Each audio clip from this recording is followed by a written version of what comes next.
കഥയെ ആരംഭിക്കുന്നത് ഒരു കുടുംബത്തെ പരിചയപ്പെടുത്തിക്കൊണ്ടാണ്. അവരുടെ പ്രഭാതം ആരംഭിക്കുകയായിരുന്നു. ബാത്റൂമിന് മുമ്പിൽ വലിയ തിരക്കാണ്.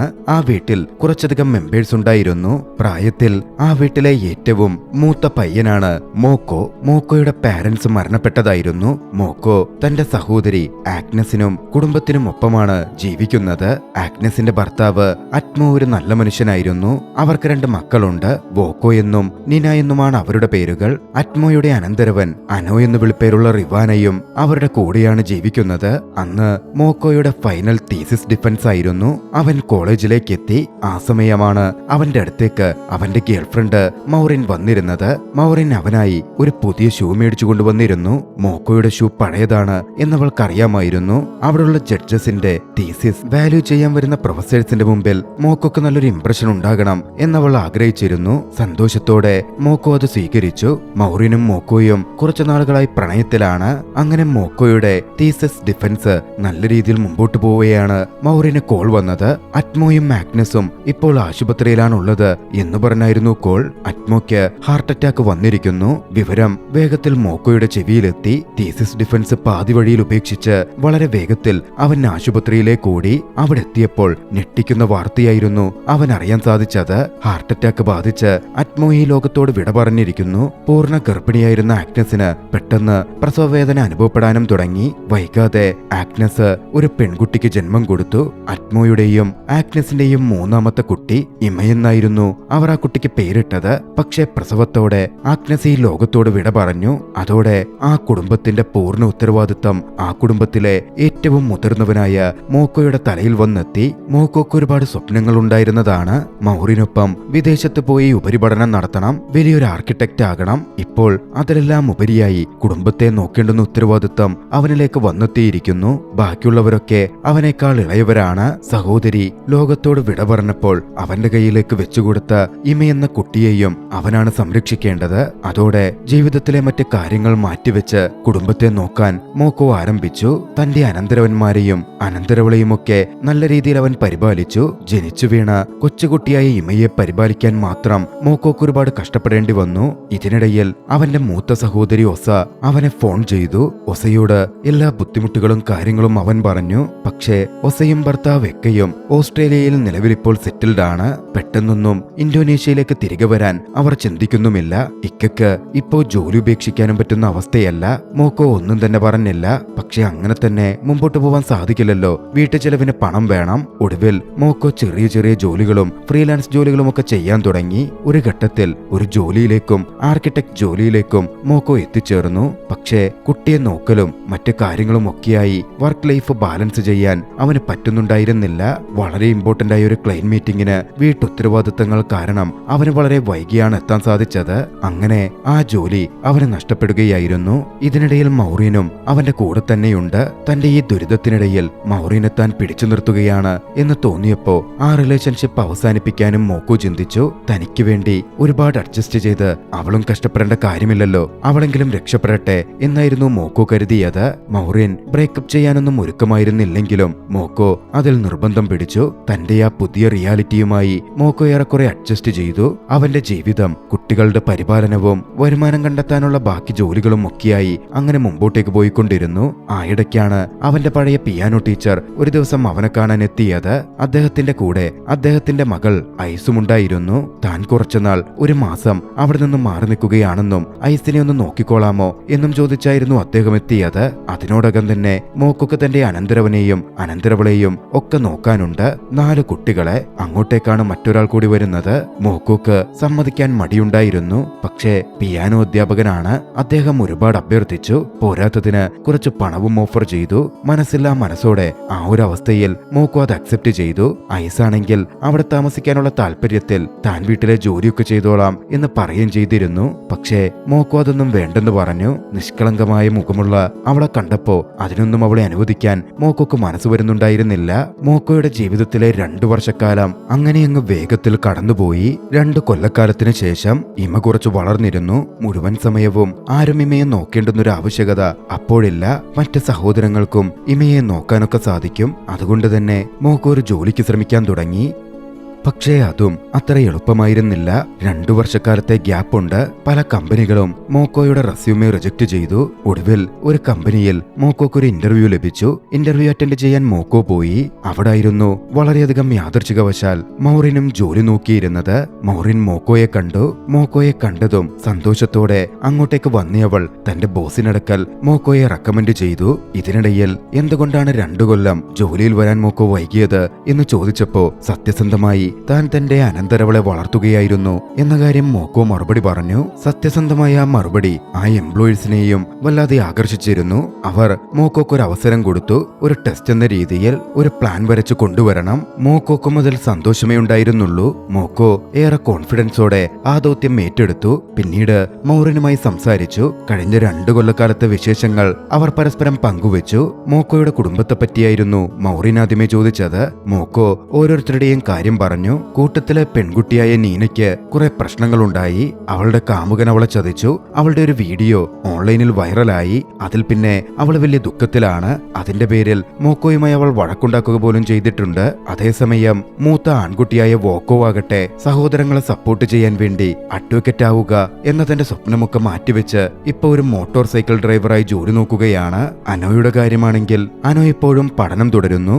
മോക്കോയെപ്പോലെ ആർക്കിടെക്റ്റ് ആകണം എന്നാണ് അവന്റെ ആഗ്രഹം. പിന്നെ ഇപ്പോൾ എയ്സ് എന്നു പേരുള്ള മറ്റൊരു പുതിയ മെമ്പർ കൂടിയുണ്ട്. എല്ലാ വിശേഷങ്ങളും മൗറിനോട് മോക്കോ വിശദീകരിച്ചു പറഞ്ഞു. ജോലിക്ക് വേണ്ടി ഒരു പ്ലാൻ വരയ്ക്കണമല്ലോ, അതിന്റെ പ്രസന്റേഷനും ഉണ്ട്. പക്ഷേ അതത്ര എളുപ്പമല്ല. മോക്കോയുടെ കയ്യിൽ പഴയൊരു ലാപ്ടോപ്പാണുള്ളത്. മൗറിൻ തന്റെ മാക്ബുക്ക് പ്രോ കൊണ്ടുപോയി വർക്ക് ചെയ്തോളൂ എന്ന് പറഞ്ഞെങ്കിലും അത് സ്വീകരിക്കാൻ മോക്കോക്ക് ഒരു മടി തോന്നി. താനൊരു സെക്കൻഡ് ഹാൻഡ് ലാപ്ടോപ്പ് വാങ്ങാൻ പ്ലാൻ ചെയ്തിട്ടുണ്ടെന്നും അതിൽ ചെയ്തോളാം എന്നുമായിരുന്നു മോക്കോ പറഞ്ഞത്. പക്ഷേ കാര്യങ്ങളൊക്കെ വൈകാതെ തകിടം മറഞ്ഞു. അന്ന് വൈകുന്നേരം മോക്കോയെ തേടി ഒരു വാർത്തയെത്തി. അനോക്ക് പെട്ടെന്ന് വയ്യായിക വന്നു. അവൻ ആശുപത്രിയിലാണ്. മോക്കോ എത്തി കാര്യങ്ങൾ അന്വേഷിച്ചപ്പോഴാണ് അറിയുന്നത് അവന് അപ്പൻഡിസൈറ്റിസ് പിടിപെട്ടിരിക്കുന്നു. എത്രയും വേഗം മറ്റ് ചികിത്സകൾ ചെയ്യണം. മോക്കോ ഹെൽത്ത് ഇൻഷുറൻസ് പരിശോധിച്ചു. പക്ഷെ നിർഭാഗ്യവശാൽ ഓവർ ഡ്യൂ ആയി അത് ഇനാക്റ്റീവായി കിടക്കുകയാണ്. അതോടെ ബാക്കി ചികിത്സയ്ക്കും മറ്റുമായി മോക്കോക്ക് പണം കണ്ടെത്തേണ്ടി വന്നു. അവന്റെ കയ്യിൽ ആകെ കുറച്ച് സേവിങ്സ് ഉണ്ടായിരുന്നു. ലാപ്ടോപ്പ് വാങ്ങാൻ വെച്ചിരുന്ന പൈസയാണ്. മോക്കോക്ക് അതോടെ ആ പണമെടുത്ത് ഹോസ്പിറ്റൽ ബില്ലൊക്കെ കെട്ടേണ്ടി വന്നു.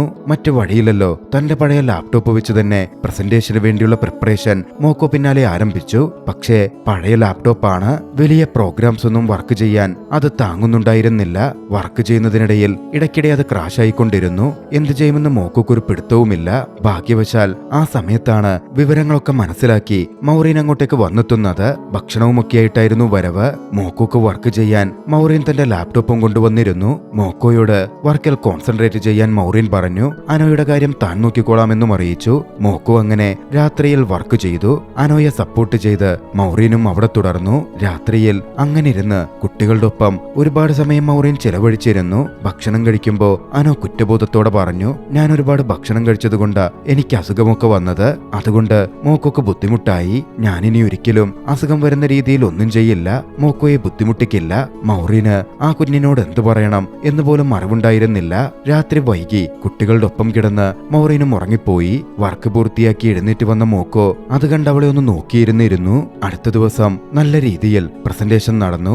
മോക്കോക്ക് ജോലിയും കിട്ടി. സന്തോഷത്തോടെ കുടുംബത്തോടൊപ്പം സെലിബ്രേറ്റ് ചെയ്യാൻ മധുരപലഹാരങ്ങളൊക്കെ വാങ്ങിയായിരുന്നു മോക്കോ വീട്ടിലേക്ക് അന്ന് തിരികെ എത്തിയത്. വീട്ടിലെത്തുമ്പോ അവിടെ സഹോദരി ഒസയും അവളുടെ ഭർത്താവ് ഇക്കയും വന്നിട്ടുണ്ട്. ഓസ്ട്രേലിയയിൽ നിന്നും അവർ തിരികെ എത്തിയിരിക്കുന്നു. മോക്കോക്ക് അവരെ കണ്ടതും സന്തോഷം തോന്നിയിരുന്നു. പക്ഷേ ഇക്കയാകട്ടെ മോക്കോയോട് വിചിത്രമായ രീതിയിൽ ചോദ്യങ്ങൾ ചോദിക്കാൻ തുടങ്ങി. എന്താ ജോലി? നിനക്കെത്ര ശമ്പളം കിട്ടും? ഓ, നല്ല ശമ്പളമൊക്കെ ഉണ്ടല്ലോ എന്ന മട്ടിലൊക്കെയായിരുന്നു അത്. മോക്കോക്ക് അതൊന്നും അത്ര അങ്ങ് പിടിക്കുന്നില്ല. പിന്നാലെ ഒസയും ഇക്കയും പറഞ്ഞു, ഇനി നീ നിന്റെ ജീവിതത്തിൽ കോൺസെൻട്രേറ്റ് ചെയ്യണം, ജോലിയിൽ ശ്രദ്ധിക്കണം, പണം സമ്പാദിക്കണം, വീട്ടിലെ കാര്യങ്ങളൊക്കെ ഞങ്ങൾ ശ്രദ്ധിച്ചോളാം, ഞങ്ങൾ നോക്കിക്കോളാം. മോക്കോക്ക് അതുമത്ര സുഖകരമായി തോന്നിയില്ല. പിന്നീട് മൗറിനുമായി സംസാരിക്കുമ്പോൾ തന്റെ ആശങ്കകൾ മോക്കോ മൗറിനോട് പങ്കുവെച്ചു. എന്റെ സഹോദരിയും ഭർത്താവും തിരികെ നാട്ടിലേക്ക് എത്തിയതിൽ എനിക്ക് സന്തോഷമുണ്ട്. പക്ഷേ അവരുടെ ചില സമയത്തെ പെരുമാറ്റം എന്നെ അസ്വസ്ഥപ്പെടുത്തുന്നു. കുട്ടികളെ നോക്കാനൊക്കെ അവരെ ഏൽപ്പിച്ച് ജോലിക്കായി താനിങ്ങനെ കോൺസെൻട്രേറ്റ് ചെയ്യുന്നതും മറ്റും ഞാൻ അവരോട് ചെയ്യുന്ന തെറ്റ് പോലെയായി എനിക്ക് ഫീൽ ചെയ്യുന്നേ. മൗറിൻ മോക്കോയെ ആശ്വസിപ്പിച്ചു. എന്തിനാ ഇങ്ങനെ വിഷമിക്കുന്നേ? ഒരു സഹോദരനായി നിന്ന് ഒരു അച്ഛനായി തന്നെ നിന്ന് ഇത്രയും നാൾ നീ അവരുടെ കാര്യങ്ങളൊക്കെ നോക്കിയില്ലേ? ഇപ്പോഴും അവർക്ക് വേണ്ട കാര്യങ്ങൾ നോക്കുന്നുമുണ്ട്. ഉണ്ട്. നിനക്കും ഒരു ജീവിതമുണ്ടല്ലോ, അതിലേക്കും നീ കുറച്ച് സമയം ഇൻവെസ്റ്റ് ചെയ്യണം. ഇപ്പോ അവർ കാര്യങ്ങൾ നോക്കാനുണ്ടല്ലോ, അവരെ സപ്പോർട്ട് ചെയ്ത് നീ നിന്നാ മതി. അതുകൊണ്ട് തന്നെ ഒരു കുറ്റബോധവും നിനക്ക് തോന്നേണ്ട ആവശ്യമില്ല. പക്ഷേ ഞാനിപ്പോ എന്റെ കാര്യം മാത്രം നോക്കുമ്പോ ഞാൻ സെൽഫിഷ് ആവില്ലേ? മൗറിൻ വീണ്ടും കാര്യങ്ങൾ വിശദീകരിച്ച് അവനെ ആശ്വസിപ്പിച്ചു. ഒരു അച്ഛനെ പോലെയാ 2 കൊല്ലം നീ അവരെ നോക്കിയത്. ഇപ്പോ നിനക്ക് നിന്റെ ജീവിതവും നോക്കേണ്ടുന്ന സമയമായി. അതിലൊന്നും ഒരു സ്വാർത്ഥതയും നീ വിചാരിക്കേണ്ട കാര്യമില്ല. അങ്ങനാണെങ്കിൽ നീ സ്വാർത്ഥത കാണിച്ചിട്ടുള്ളത് എന്റെ അടുക്കലാണ്. നിന്റെ ജീവിതവും കുടുംബവും വന്നപ്പോ സ്വാർത്ഥമായി നീ എന്നെ ഒഴിവാക്കി. എന്നെ അത് എത്രമാത്രം വേദനിപ്പിച്ചെന്നറിയാമോ? മോക്കോയ്ക്കും തന്റെ തെറ്റ് മനസ്സിലായി. മോക്കോ അവളോട് ബ്രേക്കപ്പ് പറഞ്ഞതിന് അവളോട് ക്ഷമ ചോദിച്ചു. അവർ വീണ്ടും ഒന്നിക്കുകയായിരുന്നു. ഒന്ന് സന്തോഷിക്കാൻ എല്ലാവരും ഒന്നിച്ച് ഒരു ട്രിപ്പ് പ്ലാൻ ചെയ്തു. അങ്ങനെ മോക്കോയും കുടുംബവും ട്രിപ്പിനായി ബീച്ച് സൈഡിൽ പോയി. എല്ലാവരും ഒന്നു ചേർന്ന് അവിടെ ഒരുപാട് സമയം ചിലവഴിച്ചു. വർഷങ്ങൾക്കിപ്പുറം ഉള്ളിലെ ദുഃഖങ്ങളൊക്കെ മറന്ന് എല്ലാവരും ഒന്നടങ്കം സന്തോഷിക്കുകയായിരുന്നു. ടൂർ പോയെടുത്ത് ഒരു റെസ്റ്റോറന്റിൽ എല്ലാവരും മോക്കോക്ക് നന്ദി പറഞ്ഞ് മൗറിന് നന്ദി അറിയിച്ച് അങ്ങനെ തുടരുമ്പോ അവിടെ ജോലി ചെയ്തിരുന്ന ഒരു സ്റ്റാഫ് വന്നു. എയ്സിന്റെ ബയോളജിക്കൽ ആന്റിയായിരുന്നു അത്. എയ്സിനെ അങ്ങനെ അവരുടെ കൂടെ കണ്ടതും അവർ ഒന്ന് വല്ലാതായി. എയ്സും അവർക്ക് മുഖം കൊടുക്കാതെ മാറി നിൽക്കുന്നുണ്ടായിരുന്നു. വൈകാതെ എയ്സിന്റെ ആന്റിയുടെ കാര്യം മോക്കോയും മിക്കയും ഒക്കെ അറിഞ്ഞു. അതവരെ കുറച്ചൊന്ന് ഷോക്കാക്കിയിരുന്നു. എയ്സിന് സ്വന്തം ആന്റിയുണ്ട്. എന്നിട്ടും അവളുടെ പിതാവ് എന്തുകൊണ്ടായിരിക്കും ആന്റിയുടെ അടുത്തേക്ക് അവളെ വിടാതെ തങ്ങളുടെ അടുത്തേക്ക് അവളെ കൊണ്ടുവന്നത് എന്നായിരുന്നു അവർ ചിന്തിച്ചത്. അന്ന് രാത്രിയിൽ ഉസയും മിക്കയും മോക്കോയുടെ അടുത്തെത്തി സംസാരിച്ചു. ഇത്രനാളും കുട്ടികൾക്ക് വേണ്ടി നീ നിന്റെ ജീവിതത്തിലെ ഒരുപാട് സമയം ചിലവഴിച്ചു. ഇനി അത് വേണ്ട, നീ നിന്റെ ലൈഫ് നോക്കാൻ നോക്ക്. ജോലിക്കായി മറ്റൊരിടത്തേക്ക് പോകണമെന്ന് പറഞ്ഞില്ലേ, അതൊക്കെ ചെയ്യാൻ തുടങ്ങ്. മോക്കോക്ക് പക്ഷേ തന്റെ മക്കളെ ഉപേക്ഷിച്ചു പോകുവാൻ അങ്ങനെ പറ്റുമായിരുന്നില്ല.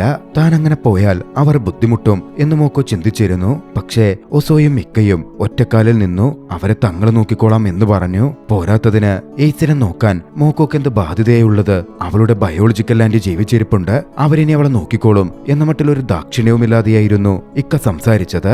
മോക്കോക്ക് അതൊന്നും ഇഷ്ടപ്പെട്ടില്ല. കൂട്ടത്തിൽ അവർ മറ്റൊരു വർത്താനം കൂടി പറഞ്ഞു. അനോ യാഥാർത്ഥ്യത്തിൽ മോക്കോയുടെ ബ്ലഡ് റിലേറ്റീവ് ഒന്നുമല്ലല്ലോ, അറ്റ്മോയുടെ അനന്തരവനാണ്. അനോയ്ക്ക് വേണ്ടി മോക്കോ ഒരുപാട് പണമൊക്കെ ചെലവഴിച്ചു. ഇത്ര നാളും നോക്കി. എന്തിനാ അത് നോക്കുന്നേ? അതിന്റെ ആവശ്യം മോക്കോക്കില്ലല്ലോ. പിന്നെ ഡ്രൈവർ ജോലി നോക്കുന്ന വോക്കോയുടെ കാര്യം, അവൻ മര്യാദക്ക് പഠിക്കേയില്ലായിരുന്നു. അവൻ സ്വന്തം ഇഷ്ടപ്രകാരം ജോലി നോക്കാൻ പോയതല്ലേ. അവൻ ലോ പഠിക്കാൻ പറ്റാതെ പോയതൊന്നുമല്ല. അവന് പഠിക്കാൻ താല്പര്യമില്ല. പിന്നെ അവന്റെ സഹോദരങ്ങളെ നോക്കേണ്ടത് അവന്റെ ഉത്തരവാദിത്വമല്ലേ. അതൊക്കെ നീ എന്തിനാ തലയിലെടുത്തു വെക്കുന്നേ? ഒക്കെ പോട്ടെ. ആ അനോ അവൻ 2 ആൾക്കുള്ളത് തിന്നും. എല്ലാം ഒഴിവാക്കി നീ നിന്റെ കാര്യം നോക്കാൻ നോക്ക്. കുട്ടികളൊക്കെ വേണമെങ്കിൽ അവരുടെ കാര്യം നോക്കിക്കോളും എന്നൊക്കെ ഇക്ക സംസാരിച്ചത് മോക്കോക്ക് തീരെ ശരിയായി തോന്നിയില്ല. അത്രനാളും കുട്ടികളുമായി അവൻ ഒരു കുടുംബം പോലെയാണ് ജീവിച്ചത്. ഇനിയും കുട്ടികളെ നോക്കുവാൻ അവനൊരു മടിയുമില്ല. അവർ അവനൊരു ഭാരവുമല്ല. മോക്കോ പറഞ്ഞു.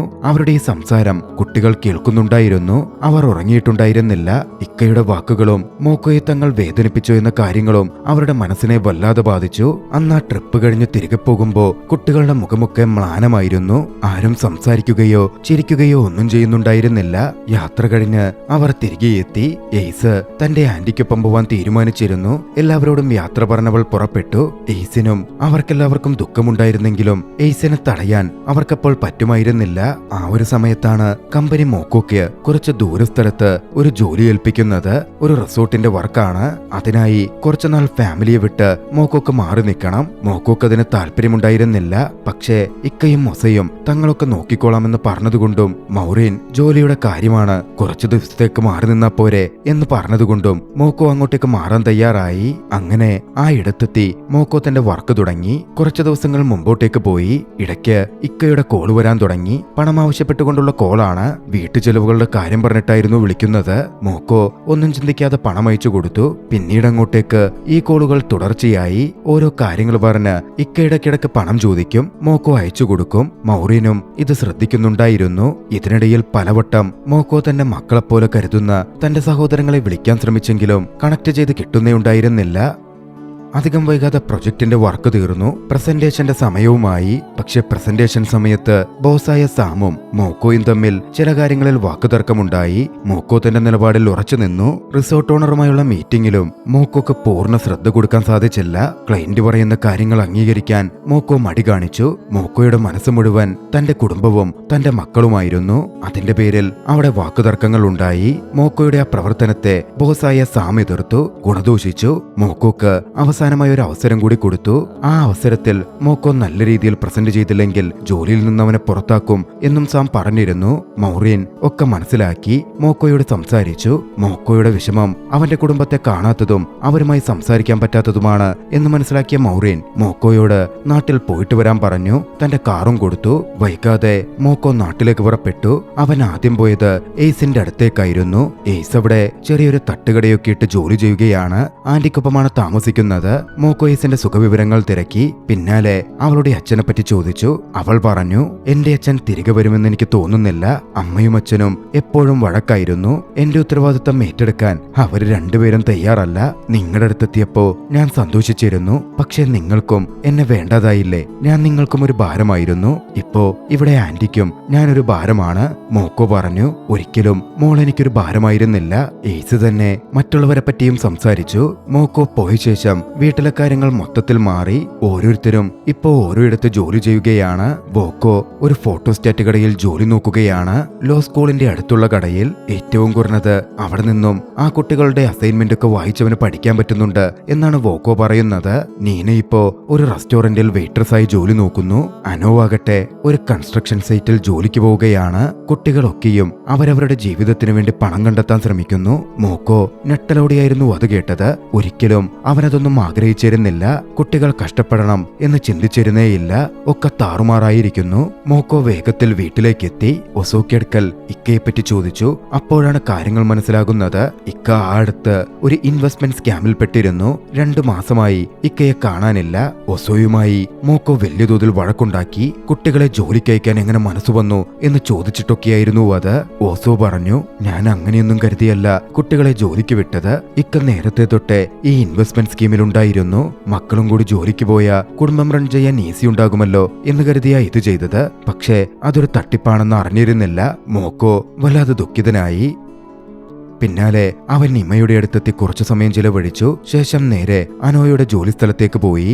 അനോ കൺസ്ട്രക്ഷൻ സൈറ്റിൽ കഷ്ടപ്പെടുന്നത് കണ്ട് മോക്കോക്ക് സഹിക്കുന്നുണ്ടായിരുന്നില്ല. അനോയെ ആ ജോലി ചെയ്യുന്നതിൽ നിന്ന് മോക്കോ വിലക്കി.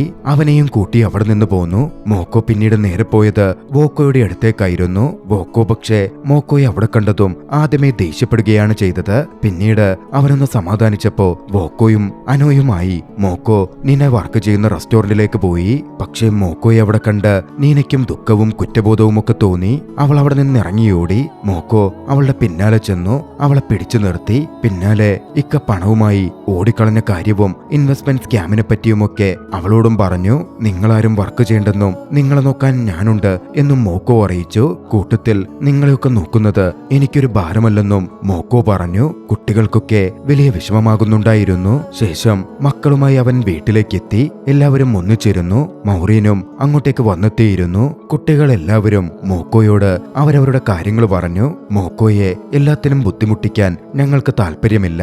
ഫിനാൻഷ്യലി മോക്കോയെ ഞങ്ങൾക്കും സപ്പോർട്ട് ചെയ്യണം. രാത്രി പകലില്ലാതെ ചേട്ടൻ ഞങ്ങൾക്ക് വേണ്ടി ജോലി നോക്കിയതൊക്കെ ഞങ്ങൾ കണ്ടിട്ടുണ്ട്. ചേട്ടൻ എത്രത്തോളം കഷ്ടപ്പെട്ടിട്ടുണ്ട് എന്നും ഞങ്ങൾക്കറിയാം. ഇനിയും ആ കഷ്ടപ്പാടിലേക്ക് ചേട്ടനെ ഞങ്ങൾ തള്ളിവിടില്ല. ഞങ്ങളുടെ പ്രവൃത്തികൾ ചേട്ടന് ചെറിയൊരു സഹായമാവുമെങ്കിൽ ഞങ്ങൾക്കതാണ് വലുത്. പക്ഷേ മോക്കോക്ക് അത് ഉൾക്കൊള്ളാൻ പറ്റുമായിരുന്നില്ല. താനുള്ളപ്പോ കുട്ടികൾ കഷ്ടപ്പെടാൻ പാടില്ല എന്നാണ് മോക്കോ ചിന്തിക്കുന്നത്. അവരാരും തനിക്കൊരു ഭാരവുമല്ല എന്ന് മോക്കോ പറയുന്നുമുണ്ട്. ഈ സമയം മൗറീൻ അതിൽ ഇടപെട്ടു. തന്റെ പെർസ്പെക്റ്റീവ് പറഞ്ഞു. മോക്കോയുടെ സെന്റിമെന്റ് ഒക്കെ ശരി തന്നെയാണ്. കുടുംബത്തിലെ ആരും മോക്കോക്കൊരു ഭാരമല്ല. പക്ഷെ എല്ലാ ഉത്തരവാദിത്വവും മോക്കോ ഒറ്റയ്ക്കെടുക്കണം എന്ന മോക്കോയുടെ വാശി ശരിയല്ല. അവരാരും തീരെ കൊച്ചു കുട്ടികളല്ലല്ലോ. പഠനവും മറ്റും കഴിഞ്ഞ് അവർക്ക് ബാക്കിയുള്ള സമയം പാർട്ട് ടൈം ജോലി ചെയ്യാം, പണം സമ്പാദിക്കാം. എല്ലാവരും ഒന്നുചേർന്ന് ഒത്തൊരുമയോടെ മുമ്പോട്ടേക്ക് പോകുമ്പോഴാണല്ലോ അതൊരു കുടുംബമാവുക. പരസ്പരം സപ്പോർട്ട് ചെയ്യുക എന്നത് അനിവാര്യമായ സംഗതിയാണ്. കാര്യങ്ങളൊക്കെ മൗറീൻ പറഞ്ഞെങ്കിലും അനോ കൺസ്ട്രക്ഷൻ സൈറ്റിൽ ജോലി ചെയ്യുന്നത് അത്ര ശരിയല്ലെന്നും അത് അപകടം പിടിച്ച ജോലിയാണെന്നും ആ ജോലി അവൻ ഉപേക്ഷിക്കണം എന്നും മൗറീൻ പറഞ്ഞു. മറ്റു ജോലിക്ക് അവൻ പോകുന്നതിൽ ആർക്കും തടസ്സവും ഉണ്ടായിരുന്നില്ല. മോക്കോക്ക് അപ്പോഴും ഇതൊന്നും അത്ര ഉൾക്കൊള്ളാൻ പറ്റുന്നില്ല. പക്ഷേ കുട്ടികളൊക്കെ അവരുടെ വല്യേട്ടന്റെ അടുത്ത് മോക്കോയുടെ അടുത്തെത്തി ചുറ്റിലും നിന്നും കെട്ടിപ്പിടിച്ചും മോക്കോയെ സമാധാനിപ്പിച്ചു. ഒടുവിൽ മോക്കോയും എല്ലാത്തിനും സമ്മതിച്ചു. പരസ്പരം കെട്ടിപ്പുണർന്ന് അവരുടെ ജീവിതത്തെയും അതുവരെയുള്ള കാര്യങ്ങളെയും ഒക്കെയോർത്ത് ശോഭനമായ ഭാവിയും കണ്ട് കരയാനും ഒപ്പം സന്തോഷിക്കാനും തുടങ്ങി. അധികം വൈകാതെ മോക്കോ പോയി ഐസിനെയും അവരുടെ വീട്ടിലേക്ക് തിരികെ കൂട്ടിക്കൊണ്ടുവന്നു. എല്ലാവരും അതിലും ഒരുപാട് സന്തോഷിച്ചിരുന്നു. ഒരു ദിവസം മോക്കോ വീട്ടിലേക്ക് വന്നപ്പോ കണ്ടത് ഡൈനിങ് ടേബിളിന് ചുറ്റും നിൽക്കുന്ന തന്റെ കുടുംബത്തെയായിരുന്നു. അവർ സന്തോഷിക്കാനും പരസ്പരം സപ്പോർട്ട് ചെയ്യാനും ജീവിതം മുമ്പോട്ട് കൊണ്ടുപോകാനും ആരംഭിച്ചിരിക്കുന്നു. മോക്കോയും അവരിലേക്ക് ജോയിൻ ചെയ്തു. എല്ലാത്തിലും ഉപരിയായി അതാണ് തന്റെ കുടുംബം, തന്റെ വീട് എന്ന് മോക്കോയ്ക്ക് പൂർണ്ണമായിട്ട് അറിയാമായിരുന്നു. ആ ദൃശ്യങ്ങളോടെ ചലച്ചിത്രം അവസാനിക്കുന്നു. രസകരമായ ചലച്ചിത്രം നിങ്ങൾക്കിഷ്ടമായെങ്കിൽ വീഡിയോ ലൈക്ക് ചെയ്യുക. അഭിപ്രായങ്ങളും നിർദ്ദേശങ്ങളും കമന്റുകളിൽ രേഖപ്പെടുത്തുക. കഴിയുമെങ്കിൽ ചാനൽ സബ്സ്ക്രൈബ് ചെയ്തും കൂട്ടുകാർക്ക് ഷെയർ ചെയ്തു കൊടുത്തും ഞങ്ങളെ സപ്പോർട്ട് ചെയ്യുക. അടുത്ത എപ്പിസോഡിൽ മറ്റൊരു മികച്ച ചലച്ചിത്രവുമായി നമുക്ക് കണ്ടുമുട്ടാം. അതുവരെ ബൈ.